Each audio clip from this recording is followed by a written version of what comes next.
When on my bingo card for 2024, when we were planning this event, I did not expect to see a member of the MK party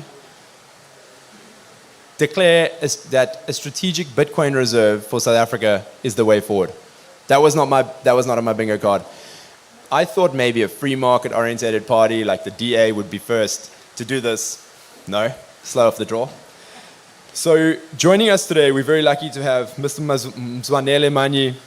He's been here all weekend for 2 days. He has a background in economic geology. He's a Harvard alumnus. He's a former Director General of in the South African national government. He's held senior executive positions in blue chip listed entities and multinational companies for decades. His corporate experience includes mining and exploration geology, the auto sector, banking, ICT, and fast-moving consumer goods. He's a member of parliament, the chief whip, and the leader of opposition, uMkhonto WeSizwe, the new party which took the elections by storm last year. He's gained attention for his leadership of the Black Management Forum, where he advocated for the advancement of black professionals in South Africa's corporate sector. He was active in the ANC, then later the EFF, before joining uMkhonto WeSizwe in 2024. And in December last year, as you know, he signaled his support for the MK proposal, which is South Africa to adopt Bitcoin as a strategic national reserve asset. Not a strategic mutton reserve, not a strategic beef reserve, not a strategic apple reserve, Bitcoin. I would like to welcome to the stage Mr. Manyi.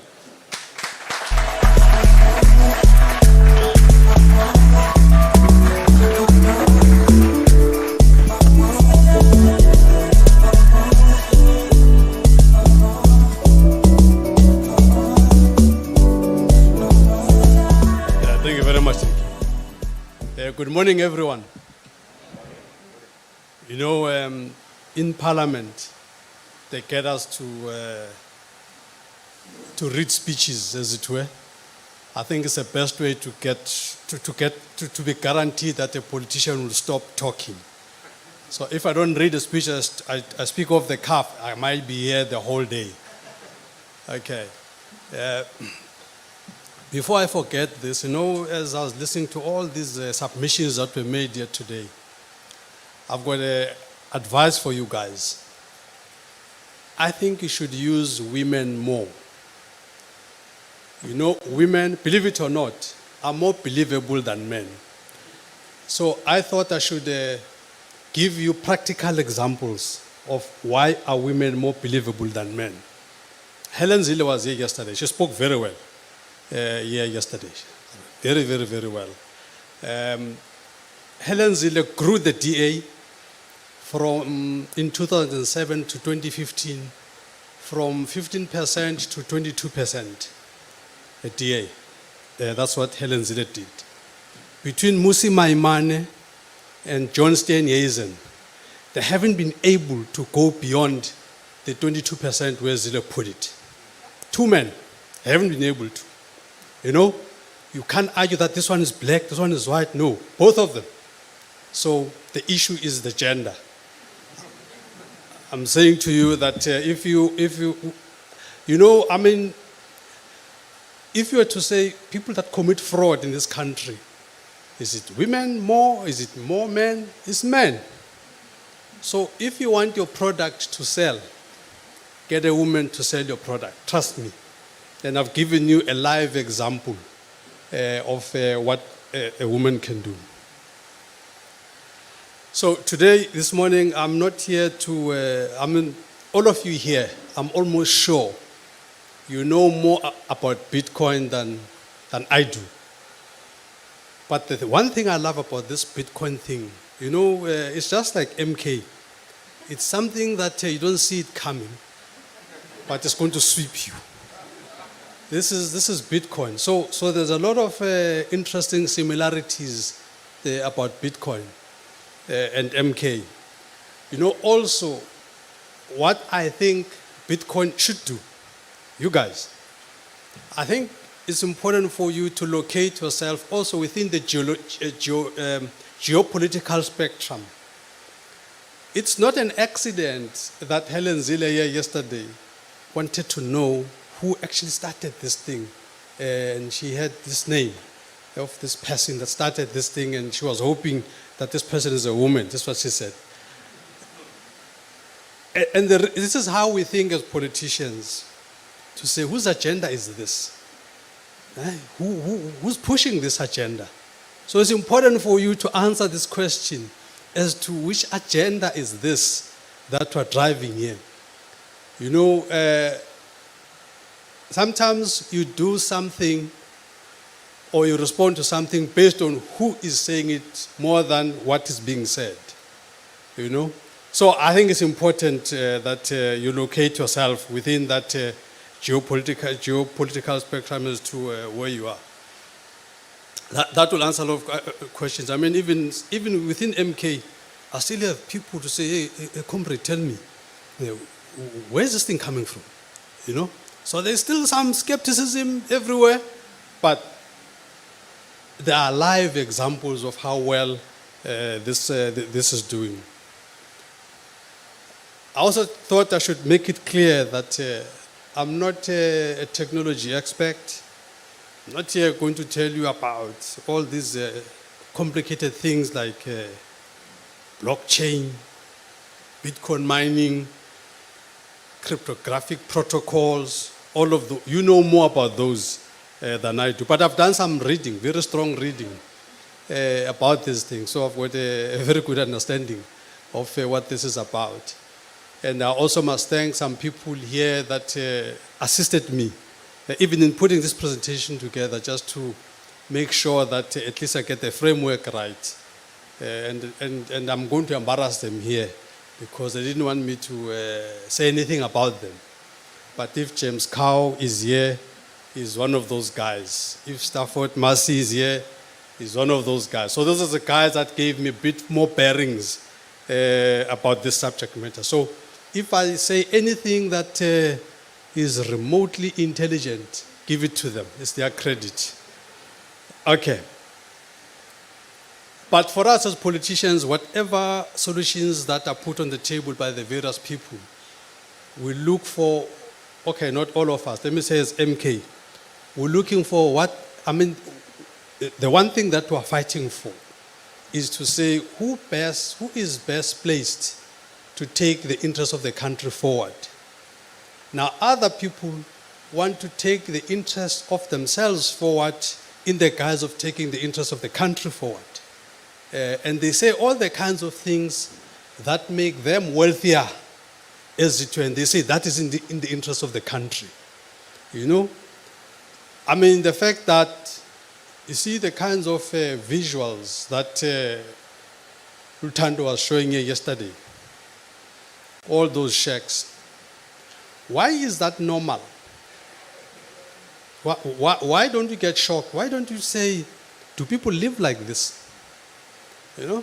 So I'm hoping that Bitcoin is going to make those visuals not normal. We can't be comfortable. I mean, imagine a 3x4 at best square meter shack people live in, and it's normal. There's nobody, I mean, everybody's okay with it. How is that possible? How is that possible? And so on. So for us as MK, we're trying to change that situation. So we're looking at all these kind of new solutions like Bitcoin. You know that as of 2023, one of our biggest problems in this country is the country debt. As of 2023, the South African debt was sitting at something like 72.2 of the GDP. I mean, this is huge. And this is projected to grow to something like 83.6% by 2029. The debt service costs are just unbelievable. Now, our currency, the rand, which is protected by a lot of people, including the DA, is not immune to vulnerabilities in the global financial system. In 2023, you see, the reason I mention this, it's because when you say Bitcoin, then people think about pyramid schemes, something funny, and all of that, as if the rand is an angel. Yeah? It's not an angel. Things happen in the rand space. You know, in 2023, regulatory action revealed manipulation of the rand by global and local institutions. These financial players colluded to distort exchange rates, costing South Africa billions and undermining the confidence of our financial systems. So, if you're going to say Bitcoin is a problem, but rand or the fiat system is a bigger problem, actually. And we've got empirical evidence of how this is manipulated. But those that control these institutions have got the power of the media, have got the power of the wherewithal, they've got all kinds of analysts to defend the system. So it means you as Bitcoiners must also develop your own infrastructure to defend this and make sure that you say all the things that need to be said, you keep producing evidence and all of that. You know, the way I'd like to see you guys, the Bitcoiners, I want to see you as, I see you as your electronic vehicles people versus the combustion engine people. Now the combustion engine people, you cannot move them. You know, it takes a lot to move the combustion engine people. So that's a challenge that we have. How do you move people from, but the minute you get into an electric car, trust me, you will not want a combustion engine ever. It's quiet, pulls off nicely, and all of that. This is an electric vehicle. No noise, nothing. It's all, you know, you just float. So you need to get people from the combustion engine into the electric vehicle. This is what you need to do. So I see, obviously all of you would know, you'll know here that Bitcoin is not just digital money. It is decentralized, transparent system that operates without the need for intermediaries. And that is the key issue, the intermediaries. This is where corruption happens. Trust me, in this political space, we know all the angles. With Bitcoin, there is no introduction fee, kickbacks, or any of these things. Everything is out there, and everything is verifiable and all of that. So if you had any government system that wants to talk about transparency, Bitcoin is the way to go. If you are a government system that says you are tired of corruption, Bitcoin is the way to go, because this system has got checks and balances that you don't have to have somebody sitting there that you can incentivize to say things in a particular way and all of that. This is the most honest system, and this is why, for me, I'm interested in it. Consider this. Bitcoin cannot be manipulated by central banks or private entities. This is why the bankers now want, is it a reserve currency of Martin and Apples and so on. Things that they can manipulate. With Bitcoin, they can't manipulate it. This thing happens with its own algorithms. We know the supply is limited to 21 million coins, and that scarcity ensures that Bitcoin remains a hedge against inflation and economic management. So this thing is there, it's transparent and all that. You know beforehand what you're headed for. Bitcoin operates on principles of transparency, decentralization, and fairness. For South Africa, adopting Bitcoin offers a chance to diversify our financial system, to protect currency against manipulation, and reduce our dependence on international institutions. The El Salvador example, everybody is talking about it. So I'm going to talk about it from a country scale. That as a nation, El Salvador is much smaller and less resourced than South Africa, but adopted Bitcoin as a legal tender in 2021. Since then, the country has demonstrated transformative potential of Bitcoin. That debt reduction, by strategically investing in Bitcoin, El Salvador successfully repaid an $800 million bond in January 2023. So that's actually the one thing that got me excited about this. That, man, if I look, you know that in the financials of South Africa, the single biggest line item in the expenditure line is the debt repayment cost. This is higher than your defense cost, is higher than your education cost, is higher than your health cost, all of that. The debt repayment cost. So I think Bitcoiners must hone in on reducing the country debt. I mean, with the country debt, the devastating effect of this is that if you don't pay it, you know, it's a downward spiral. If you don't pay this debt, then you become a high risk. Then the cost of income or cost of doing business becomes more. It just goes from bad to worse. So you gotta service this debt. Now, Bitcoin, for me, if I look at what it has done, I think it's the way to go. So here's my proposal, that South Africa must allocate. You know, I know South Africa is very risk averse and all of that, and we've got combustion engine people running our financial services, so you've got to understand this. But if you had to take maybe somewhere between 4 and 5% of our national reserves into Bitcoin, say investing 50 billion into Bitcoin, if you look at the annual growth rate of Bitcoin, which has been averaging about 50%, that investment could go to 380 billion in 5 years.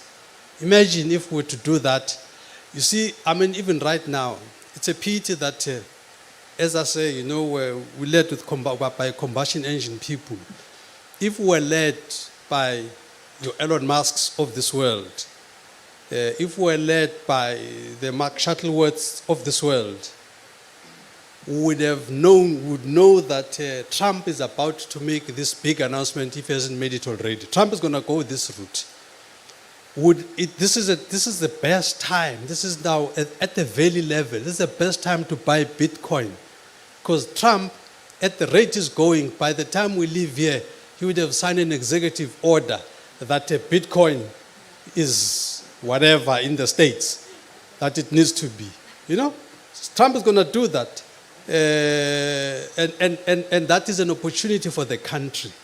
But if we led by combustion engine people, we have a problem, you know. I also had to look at this thing, you know, when these things happen, you also got to say, how does this talk to your people on the ground? Because this could easily become an elite discussion of people that have got smartphones and all of this.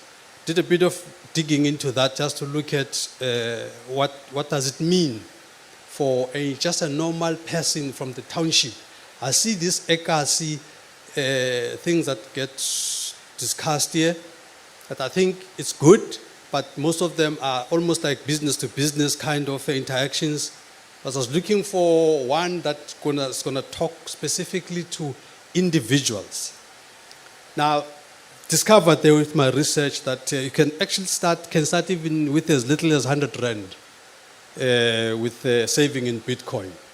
You know, using reliable platforms like Luno, like Val. It's easy to buy Bitcoin once you have that thing on your smartphone. You know, with all the poverty in the township, the one thing that the township people all have is a smartphone. So for some reason, I've never been to any squatter camp and not come across a smartphone. So at least that is a plus. So with that smartphone, you can get people out of poverty through this Bitcoin thing. I know that for other people, it's money that you must use that you can afford to lose. But I want to argue that you can actually use money that you can actually even use it as a savings arrangement, but take a bit more medium to longer term view. But I know also that that's easy to say if you've got cash flow. It's very easy to say you've got cash flow. But having said that, if you are committed to doing something, this is doable. And with those kinds of amounts, I'm sure if you just sacrifice something, just make sure you don't drink over this weekend. Then you've got money for Bitcoin. Don't drink the next weekend. Then you've got more, and so on. You know? So it's easy for me. I don't drink, so I don't have a problem with this. Let me go towards the end and say that for us as MK Party, we believe that solutions that work must be solutions that are supported by the people. So it's going to be important that we get as much more people into this as possible. We envision a South Africa where the debt is reduced and the resources are directed to social services. We envision a South Africa where families save in a currency that retains its value. We envision a South Africa where young people secure their financial future free from predatory financial practices. And we argue that this vision is within our grasp, but it requires bold action and innovative thinking, and we don't have a shortage of it here. So we want to say to you, in the political front, you can look at MK Party as the organization that is going to work with you with this. In this first quarter, I will be introducing a debate in Parliament on Bitcoin, and we'll deal properly with the argument that the Deputy Finance Minister of the DA seems to be having. His issues. We'll deal with him in Parliament. So I don't want to deal with him here because he won't have a right of response. But there, he'll have a right of response. So we'll deal with that argument there. But I heard when Helen Zille was talking about it here yesterday, it's a classic combustion engine argument. So we'll deal with it properly. Thank you very much.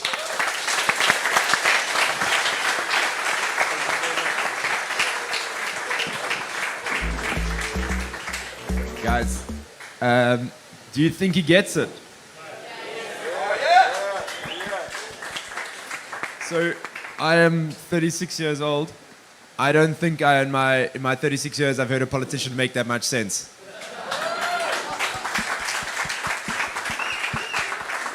That was fantastic. A very high caliber talk, and a shout out to the people who are working with you and advising you. They've clearly done a very good job. If you don't mind, Mr. Manyi, we would like one or two questions, if that's okay. Rob? Firstly, thank you very much for coming. I appreciate it. It's great to have Bitcoin discussed at these higher echelon spaces. My question is this. Bitcoin is inherently free market, it's inherently libertarian, and yet the party you represent and many of your political allegiances in the past have been inherently interventionist, inherently socialist, inherently anti-free market. Bitcoin takes money out of the hands of government. Help us reconcile the stance of Bitcoin as a free market solution versus the stance of your party as not a free market solution. And I say that genuinely in good faith. I'm trying to understand. You know, the biggest problem, is this thing audible? The biggest problem in this country are the isms.